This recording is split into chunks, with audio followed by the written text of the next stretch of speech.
Hi all, ಇವತ್ತಿನ ವಿಡಿಯೋದಲ್ಲಿ ಕೆಲವು ಫ್ರೇಸಸ್ ಮತ್ತು ಅದರ ಅರ್ಥನ ತಿಳ್ಕೊಳ್ಳೋಣ. ಸೊ ಫಸ್ಟ್, ಕಾಲ್ ಆಫ್ ಅಂದರೆ ರದ್ದು ಮಾಡುವುದು. ಈಗ ಏನೋ ಒಂದು ಫಂಕ್ಷನ್ ನಡೀತಿದೆ, ಸೊ ಅದನ್ನು ಕ್ಯಾನ್ಸಲ್ ಮಾಡು ಅಂತ ಹೇಳ್ತೀವಿ ಅಲ್ವಾ. ಸೊ ಅದ್ರ ಬದಲು ನಾವು ಕಾಲ್ ಆಫ್ ಅಂತ ಸಹ ಹೇಳ್ಬೋದು. ನೆಕ್ಸ್ಟ್, ಕ್ಯಾರಿ ಆನ್ ಅಂದರೆ ಮುಂದುವರೆಸು. ಈಗೇನೋ ಒಂದು ಕೆಲಸ ಮಾಡ್ತಿದ್ಯಾ, ಅದನ್ನ ಕಂಟಿನ್ಯೂ ಮಾಡು ಅಂತ ಹೇಳಲಿಕ್ಕೆ ನಾವು ಕ್ಯಾರಿ ಆನ್ ಅಂತ ಹೇಳ್ಬೋದು. ನೆಕ್ಸ್ಟ್, ಗೆಟ್ ಅವೇ ಅಂದರೆ ತಪ್ಪಿಸಿಕೊಳ್ಳಲು.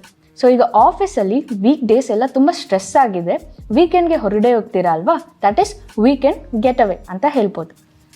ಹೋಲ್ಡ್ ಆನ್ ಅಂತ ಅಂದರೆ ಕಾಯಲು. ಸೊ ಬಸ್ ಮೂವ್ ಆಗ್ತಿರುತ್ತೆ, ಸೊ ಅದನ್ನ ಕ್ಯಾಚ್ ಮಾಡಲಿಕ್ಕೆ ಹೋಲ್ಡ್ ಆನ್ ಅಂತ ಹೇಳ್ತೀವಿ ಅಲ್ವಾ. ಸೊ ಆವಾಗ ನಾವು ಈ ಫ್ರೇಸ್ನ ಬಳಸ್ಬೋದು. Next, watch out. Watch out ಅಂದರೆ ಜಾಗರೂಕರಾಗಿರಿ ಅಂತ, ಬಿ ಕೇರ್ಫುಲ್ ಅಂತ ಹೇಳಲಿಕ್ಕೆ ನಾವು ವಾಚ್ ಔಟ್ ಅಂತ ಹೇಳ್ಬೋದು. ಸೊ ಗೆಟ್ ಓವರ್ ಇದನ್ನು ಕನ್ನಡದಲ್ಲಿ ಏನಂತಾರೆ ಅದನ್ನ ಕಮೆಂಟ್ ಸೆಕ್ಷನಲ್ಲಿ ನಮಗೆ ತಿಳಿಸಿ.